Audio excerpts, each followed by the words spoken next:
Good morning, everybody, and welcome to Amplify 2021. My name is Christy Cannon, and I have been working at Indiana Donor Network for 18 years. I've been a hospital liaison, which works with hospitals throughout the state of Indiana, and our goal is to maximize all donation opportunities and build those partnerships with our care team members.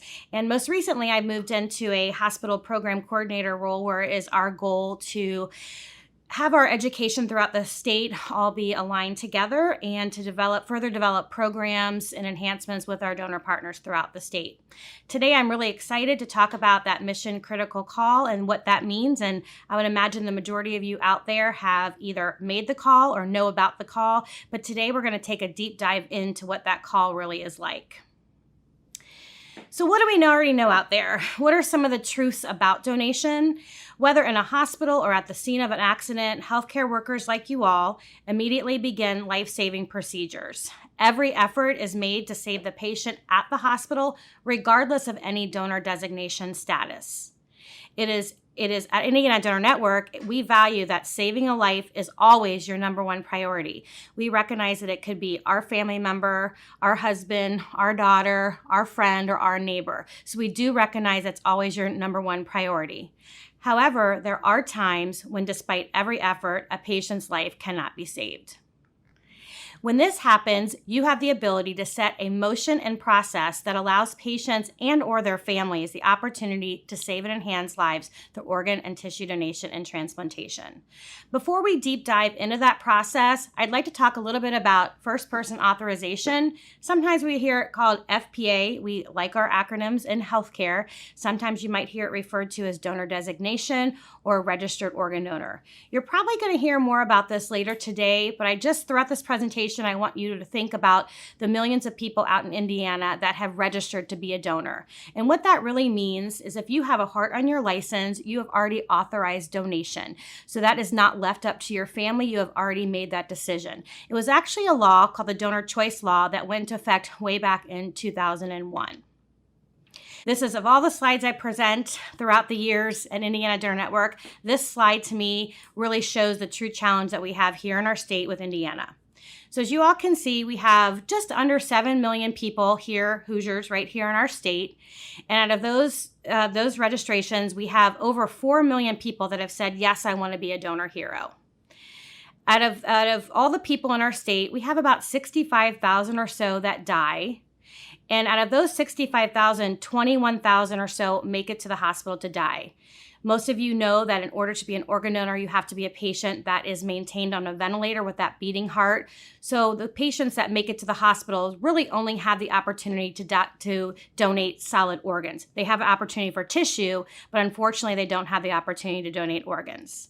So of all those hospital deaths, about 10,000 or so were referred to Indiana for the potential of solid organ donation. We went through over 10,000 referrals last year, and we found 308 eligible organ donors. And after working through authorization processes and the health of those patients, we ended up with 252 organ donors. So again, we started with almost 65,000, and that number went down to 252. So this really shows you that it's very, very rare to be an organ donor. So when we miss one opportunity, it's very big because those opportunities don't come along too often. So what are those triggers for donation? Hopefully you all out there have these little trigger badge cards on you or you know about them. So let's talk about those triggers, but I really want to deep dive into what these triggers truly mean. That clinical trigger is those are the patients that you're going to call Indiana Donor Network for that have some potential to be evaluated for organ donation. You're going to call within 1 hour, and we're going to deep dive into that 1 hour here pretty soon, but you're going to call within 1 hour of a patient meeting a trigger. Anytime you have a patient that you chart a Glasgow Coma Scale score of 5 or less, so that's a 5, 4, or 3, you have 1 hour to give us a call. So again, anytime you chart a patient with a Glasgow Coma Scale of 5, 4, or 3, you're going to give us a call. The second trigger is a poor prognosis or those beginning of those end-of-life conversations that we have. And of course, you're always going to refer it to Indiana Donor Network if that family mentions donation. Now, when we talk about poor prognosis or beginning of end-of-life conversations, What that means to us is not a set plan that's going to happen, but there's some conversation. Perhaps that physician says, I'm going to give the family about 24 hours and then talk to them about their options tomorrow. Or perhaps your patient's wife says something to you like, I just don't know if John would want to be on the ventilator. I just don't know if that's the right thing. Now, you don't know for sure that end of life is going to happen at that point in time. There's a chance that family's still up by their bedside praying for their miracle. But you do know that something has triggered a conversation about end of life. And that's when you need to give us a call. Maybe the patient's trached and pegged. Maybe that patient wakes up, which is always the best outcome possible. Or maybe that donor or that patient has the potential to donate later on. But at that point in time, you just know that your patient has met a trigger for donation and you're going to go ahead and call Indiana Donor Network. Now, for those of you out there that are caring for very small patients, perhaps patients in the neonatal ICUs or in the PICUs, that you're not charting those Glasgow Coma Scale scores, that trigger is a little bit different. We want you to call for all patients with grim prognoses weighing 1,000 grams or more. You need to call when that action to discontinue or forego that ventilator support is being considered. So basically, when the healthcare team and the family is actually considering it as a real option, that's when you need to call us. And then, of course, you're always going to call us anytime a patient does die that's 1,000 grams or more. So let's bust some myths that are out there in our society. If the old saying is true, they will let me die in the ER to get my organs, then what will happen? Then what will happen to all those organs? So if we let patients die in the ER to get those organs, what happens to those organs? Now, you all as healthcare workers know that we're not checking licenses, figuring out, oh yeah, he wants to be a donor, she wants to be a donor, so let's not treat him. You guys know that doesn't happen. Unfortunately, society out there sometimes think that happens. That's probably the most frustrating myth that I hear, is because it's actually quite opposite. Patients must be aggressively treated for survival in order to be an organ donor. There is no conflict of interest. Years ago at Indiana Donor Network, we would just train ICU nurses on how to make that referral to just the ICU nurses. We really didn't involve the ER in those processes. And what we learned was the more timely a referral came in from the time a patient made the trigger, the more opportunity we had for donation. So we started training the ER nurses, and some of them would tell us, I feel a little bit conflicted. We're aggressively trying to save a life here, but yet I'm calling them in as an organ donor at the same time. So we worked through that process, and when people and nurses and healthcare workers in the society, when they learn that you have to be aggressively treated for survival in order to be an organ donor, I think people finally realized, well, there is no conflict of interest. In fact, sometimes when Indiana Donor Network is referred and we do come and we begin to follow a patient, and that patient has a grim prognosis, that death is going to be the unfortunate outcome of that patient, sometimes we see a little bit of a de-escalation of care. Perhaps they're not paying attention to urine output as much, or perhaps they're not paying attention to blood pressure and they're not really going to add that pressor at that time. So we see that de-escalation in care, and sometimes we actually have to be involved and talk to that care team with a physician and nurses about maybe providing some more fluids for that patient, or maybe adding on that pressor, because we're thinking about the organ viability at that time. So just keep in mind, when you make that referral to us, there is no conflict of interest. So what happens? Now you know how to make that referral. The RN recognizes that a referral needs to be made. The patient has met a trigger for donation. So the RN or a designee, and that designee is really important, because you as the RN are not the only one that can make that referral. You can actually designate that to a colleague. You could designate that to a respiratory therapist. You could ask a social worker or a chaplain or anybody on that care team to make that call. But you're going to give us a call at that 1-800 line, and that call is really asking for very basic patient information. This process has really recently changed to make it easier to get those organ referrals in more timely. So what happens is you guys are going to give us a call, and we're going to get some basic patient demographics. We're going to get your name and your phone number, basically the patient's name and phone number, a little bit about them, their height and their weight, their MRN, their race, admission date and time, their date of birth. Some very few questions, as you can see here on this notepad.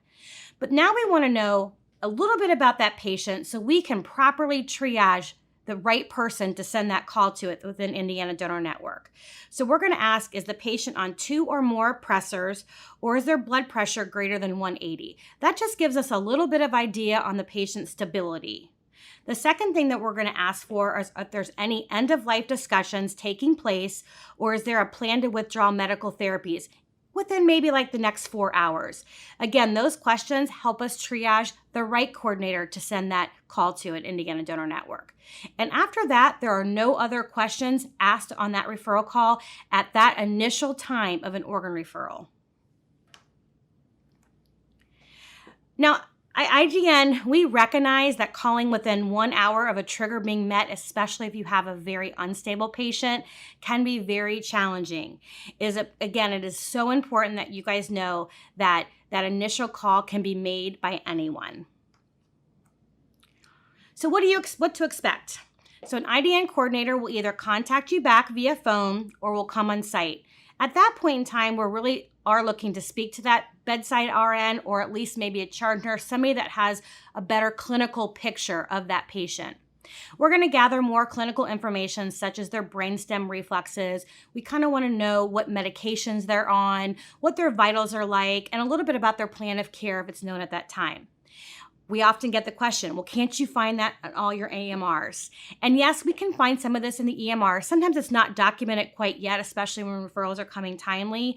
But what we have realized is that nothing can take place of good old conversation. So let's consider this. We're talking about that unstable patient, and we understand how stressful that can be. But let's consider this scenario. Trauma critical care is called to the emergency department on a Friday night to treat an 18-year-old with a gunshot wounds. Your patient is unstable, needs a neuroconsult, and he or she, the physician, also has 3 other ICU admissions. The ED nurse is simultaneously supporting the care of the patient while dealing with a large and hostile family. I'm sure this scenario is ringing a bell to many of you all. The IDN coordinator arrives to the emergency department to evaluate this patient who can potentially help 8 other patients through donation and transplantation. So let's talk about our perspectives. Part of the same reality, yet our perspectives are really different. So can we work together, allowing each to satisfactorily achieve the reason for being there? So if yes, if we can do that, our interaction will be productive and mutually beneficial. If it's not, then there's likely that there could be a conflict. Partnership. That's where we need to partner because our partnership is key here. To support patients well and to support families well, our partnership is key. So when we arrive on site at this time, we will either call or travel to the site to speak to that bedside nurse for a detailed report. If that bedside nurse is not available, an IDN coordinator will contact the nurse back a little bit later on and or will begin to travel to that hospital for getting full report in a little while. If after a few attempts, the IDN coordinator will attempt, after a few attempts that we're unable to reach the bedside nurse, we will go ahead and reach out to that charge nurse or somebody similar to gather some patient information. And that really helps us triage how fast and when and how and what type of coordinator we can send on site at that point in time.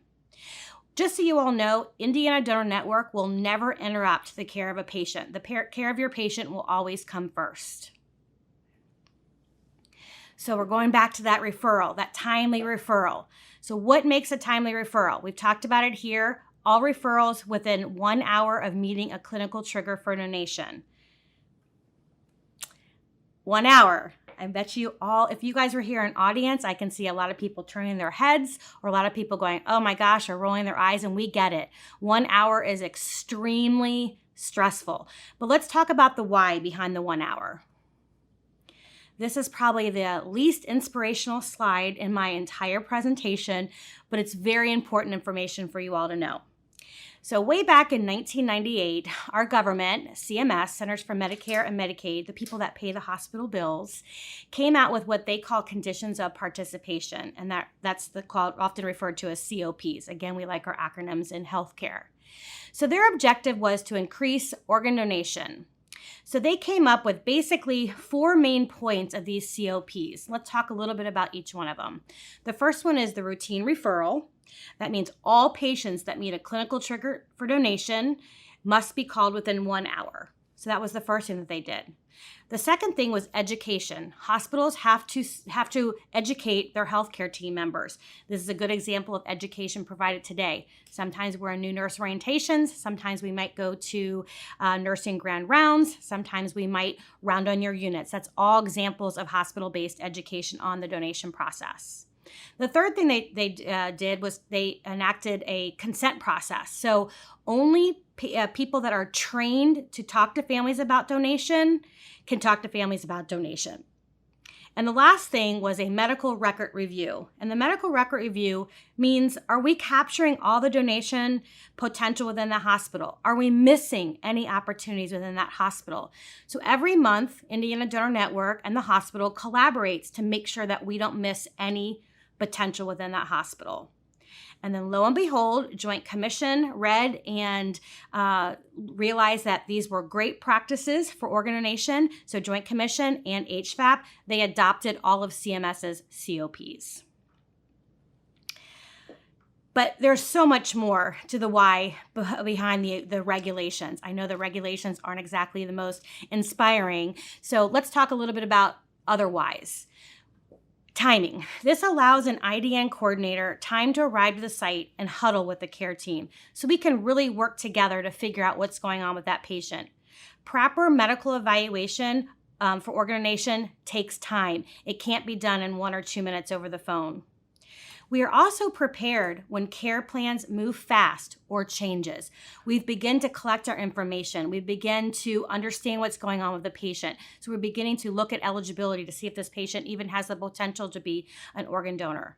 We collaborate to ensure that care continues. If that patient seems like they have potential, are we maintaining those organs so we can make sure that that patient, those organs are viable for transplant later? I think you'll hear more about this from Dr. Rowe later. And most importantly, we want to answer your questions and solve any barriers that might be happening. More than just regulations. This was an article that came out in the Journal of Critical Care way back in 2006. So way back in 2006, somebody was out there recognizing that a timely organ referral was significant. And what this study told us is that 60% of brain death donors will experience cardiac arrest as a result of instability within 24 hours of meeting a trigger for donation. 87% will experience cardiac arrest within 72 hours, and the discussion about withdrawal of medical therapy is made within 24 hours in 66% of all of their cases. The last part was hospitals report that the organ donation process works best when referrals are timely. That means we together serve patients and their families better. Again, timeliness matters. This is relatively new at Indiana Donor Network, where we're looking this closely at the timeliness of referrals. As you can see from this graph, the longer it takes for a referral to come in, the less chance we have for donation. And when the referral is too late, there's almost no chance of donation. And across all of our referrals, we only have about a 4.5% donation rate. So we really need to get those referrals in timely so we can maximize all those donation opportunities. So why else does timeliness matter? Timeliness matters because it helps eliminate missed organ referrals. What is a missed organ referral? A missed organ referral is when a patient is not referred to Indiana Donor Network before withdrawal of medical therapies happen. That could mean the ventilator was turned off. That can mean your patient was extubated, or that could mean pressor support stopped so that patient ultimately experienced cardiac arrest. Whenever patient had withdrawal of medical therapies occur, then the call was made to Indiana Donor Network. That is what's considered a missed organ referrals. And those are sent back to the hospital for collaboration and review each month. So you guys can use your little chat functions there. Anybody can take a guess on what you think 321 means. Anybody? I'm going to give you guys a second to use that chat feature and see what you think that this number could mean.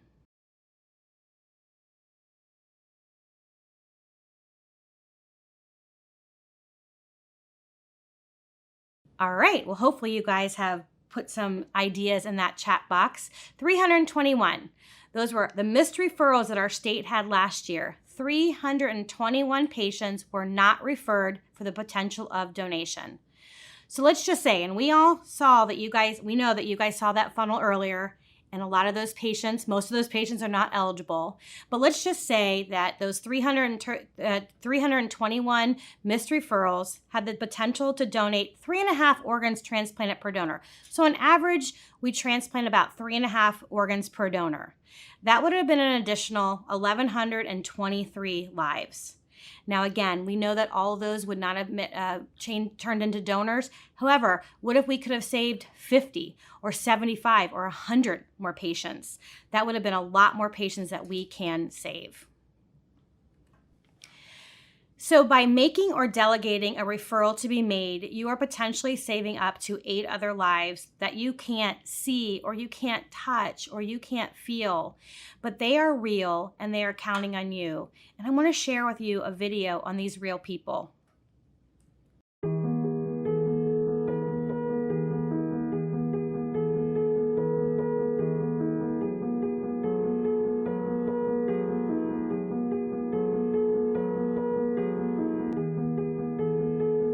Hi, my name's Tammy Hackman. I'm a donor mom, and my daughter Tristan saved 4 lives through her organ donation.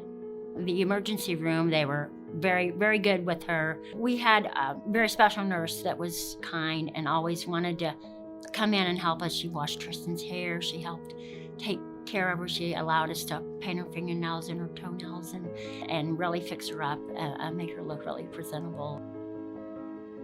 That nurse wasn't just thinking of her job and herself, but she was thinking of the family and of Tristan. And actually, she felt like kind of part of the family. Anything she could do came straight from her heart. And that meant a lot because I knew she cared.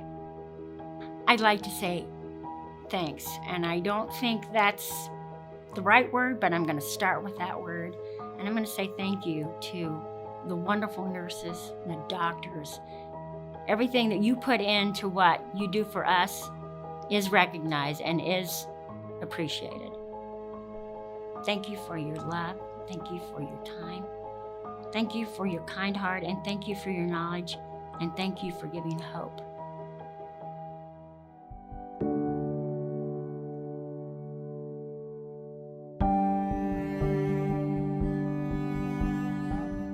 Hi, my name is Dawn Arch, and I am from Chesterton, Indiana. It was a weekday in August of 2011. I just wasn't feeling good at all. So I told my daughter, I said, something's not right. We need to go to the hospital. We checked my blood pressure, and I'll never forget, it was like 287 over 178. So at that point, it was almost like I blacked out. And when I woke up, they had told me that my kidneys had failed. July 28th of 2020. Tuesday morning, I get a call around 8 a.m. The nurse on the other end was like, we have a kidney for you. And I just lost it.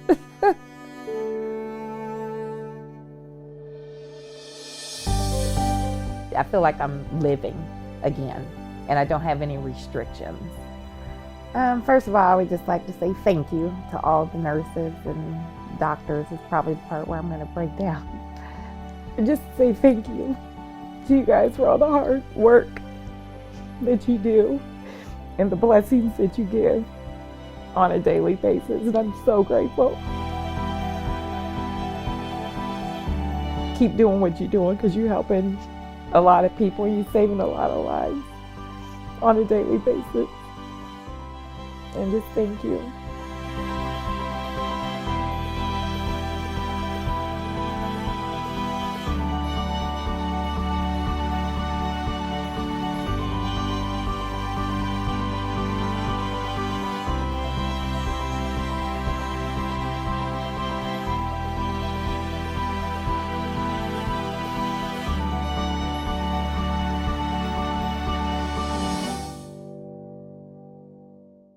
So let's review some of the key takeaways from today. Number 1, call whenever a clinical trigger is met. So you're going to contact Indiana Donor Network and make that referral anytime your patient has a Glasgow Coma Scale score of 5 a 4, or a 3. You have an hour to give us a call. You're also going to call us at the first mention of any end-of-life discussions from a physician or even a family member. And you always want to call us if patient's family mentions donation.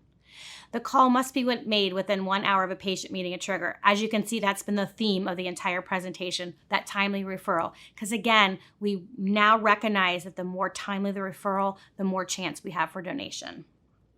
Number 3, anyone can make that call. You can, again, delegate that to a colleague, delegate that to somebody else in your ER or ICU. Is there a chaplain available? Is there a social worker available? Or is an RT available? Anybody can make that initial call.